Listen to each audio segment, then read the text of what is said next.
Hello, welcome everyone. My name is Adriana Fernandez. I'm a regulated Canadian immigration consultant.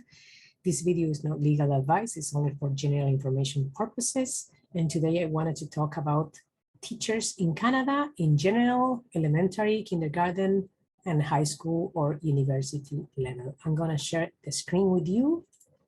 So this video is only for general information regarding your situation if you're an educator outside Canada, for example. This applies to everyone in every level. First of all, you need to consider what are the employment or job requirements for your occupation. Even if you are in a different occupation and you're not a teacher, this applies to any regulated occupation in Canada. First of all, you need to verify what are the job requirements. Job Bank Canada is one of the platforms that has very accurate information about this topic. So if you're, for example, an elementary school teacher and you want to practice in Canada, you are considering taking a study program in Canada, becoming a permanent resident of Canada in the future, and maybe you want to practice your occupation as a teacher in elementary, kindergarten, high school, or university level. If you're an elementary level or kindergarten, as you can see here, there is a NOC code 2 assigned, so you can see the NOC code, the wages, everything, and the job description or requirements. We're in the requirements now.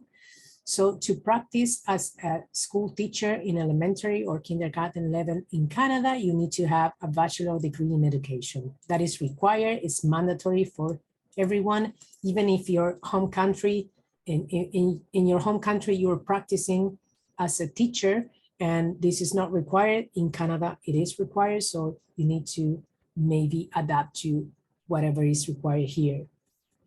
So maybe a bachelor degree in child development may be required. This is not mandatory, but depending on what area you're working, or special education. If you're in special education, you need additional training, obviously.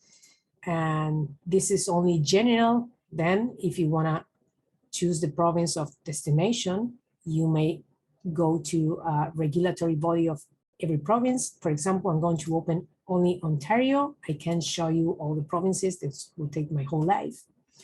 So here you can see the requirements for Ontario.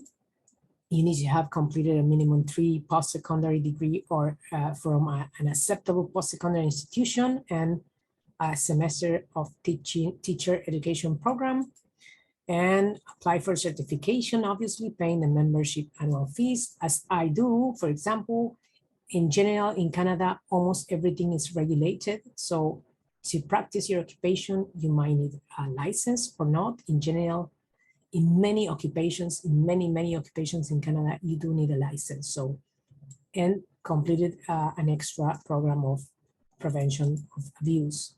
This is only for the province of Ontario, and if you are in special education or any other province, they might ask you different additional requirements. Your level of English must be academic level. So if you're writing an exam because your language is not, your first language is not English, then you need a, even if your language is, your first language is English, you may need to pass an English exam. As in any other area of immigration. This is not related to immigration programs specifically, but this is only for you if you are considering immigrating to Canada through a study program. For example, you don't have this level of education, you're taking a study program, you are studying and working, you're studying part-time while you're working part-time while you're studying full-time in Canada. You're working hard towards your graduation to obtain your post-graduation work permit, and then you might be eligible for a permanent immigration program in Canada. You might become a permanent resident and then become qualified for example, applying for the Ontario College of Teachers and teach in Canada as well. So as a teacher in secondary school or high school level, you need also a bachelor degree in education. And if you are trying or intending to teach or you're a vocational or technical teacher, you might be required to have specialized training for anything else. This is general. Again, any province has special requirements. They might be similar from province to province, but they might differ in some aspects of the accreditation process for membership. The annual fees have cost, so consider everything. It will be, it will have a fee behind. So as a physical educator in Canada, you have the same, pretty much the same requirements as a high school teacher, but this is in physical education. So bachelor degree, and it says which often is often preceded by a bachelor degree in the arts of science. This is in Canada, but this might be required for you as well, even if you are not in Canada now. In the future, this applies to everyone, even for a Canadian.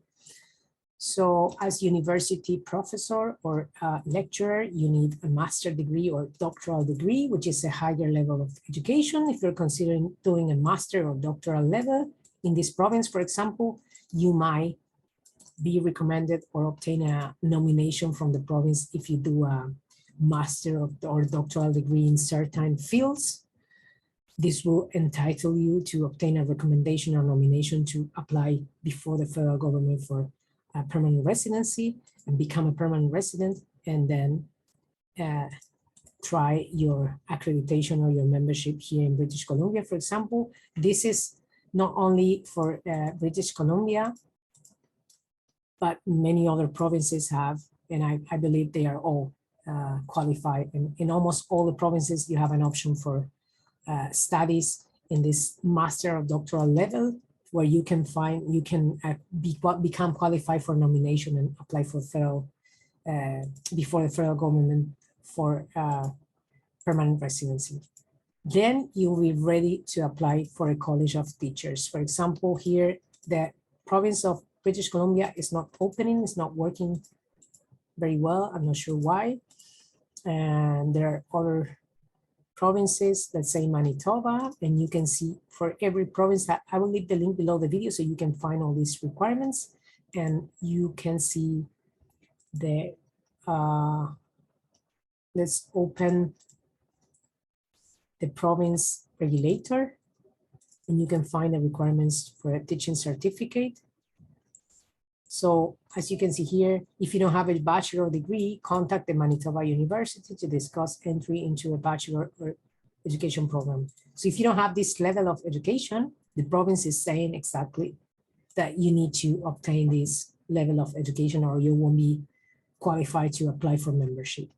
Everyone, as I mentioned before, everyone needs to have compliance with this, to comply with these employment minimum requirements.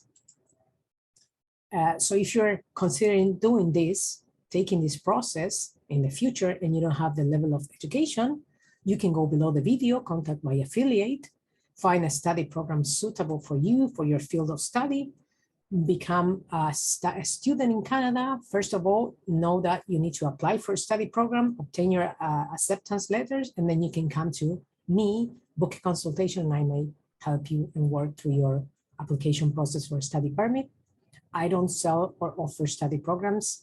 That is done through my affiliate. She's an expert in education programs, so she can help you and guide you through what is your best option, your most suitable option, and the best and the most cost-effective option for you regarding study programs.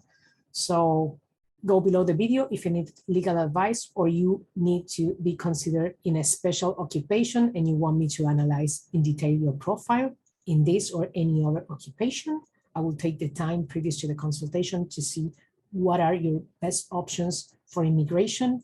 If it's possible to become accredited in your occupation, I'm very committed to help people oriented in their occupation.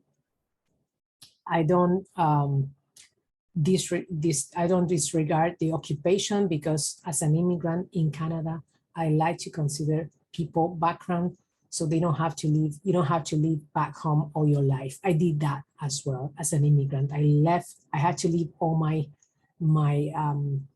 studies and my past in my home country, and I had to start from zero here in Canada, which is something really hard for everyone especially if you're in an advanced age, please try to find the options to bring your credentials or to equate your credentials from home, do the credential assessment if you have the time and the money to do it. If you have options to invest in Canada, in studying in Canada, please do it with something or with a study program that is aligned with your background, with your profile, so you have more chances to get an approval regarding your study permit. If you have, if you're from a country that has low level of approval rates for study permits, please consider taking a study program in a university level. That will help you. If you're going to a college level or university level, your approval rate might differ a little bit. Sometimes if you're from a country that has a very negative approval rate, it might help, but it is complicated. If you have any issue or if you have any previous refusal as well, please book a consultation and we can go through all the issues and find a way to help you and guide you through all your process. This is everything for today. I hope to see you in the next video with more information about any other occupation or any other information regarding immigration. Thank you for listening and see you. Bye-bye.